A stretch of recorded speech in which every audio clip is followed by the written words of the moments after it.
That's now at 9. Are you miserable?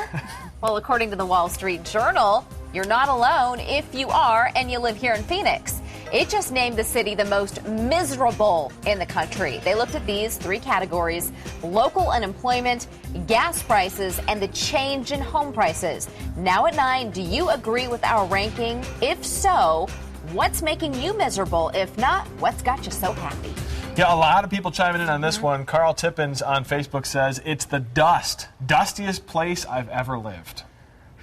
Go ahead. What do you got?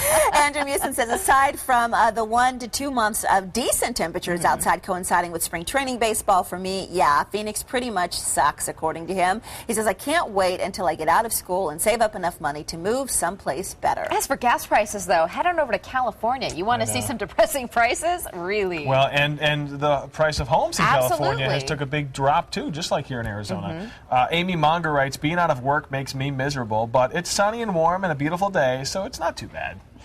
Lori Ducharme-Karowski says, as a 46-year-old native, all I have to say is if you don't like the heat, get out of the kitchen. Quit complaining or move. Yeah, Hyla says, our governor, the economy, the job market, and unemployment rates. Christina Poole says, I am from the Midwest, been here 6 years. The summers are hard, but you do get the reward of the beautiful weather when the other part of your family is freezing and still freezing right now. I love the comment that Lori posted 8 minutes ago. As a 46-year-old native, I know you didn't, I just read it. I'm sorry. Lorinda Sterling says, Lorinda Sterling, I like your comment. She says, and it hasn't been read yet. She says, I think it's all about the timing of the survey.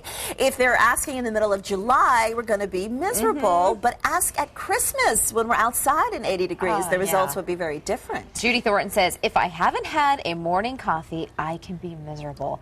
And go ahead. Are we reading comments or are we talking? I was going to talk, but you can read comments. Go ahead. It's one of those days. Antonio says, I'm usually pretty positive, but the one thing that brings me down is negative or pessimistic people. Yeah. I wish they would do everyone a favor and stay home and complain to the mirror. Well, Ellen says there are a lot of worse places to be living, so you Yes, gotta, be happy. are. Home is where your heart is, I guess. So, alrighty, we appreciate you guys always trying.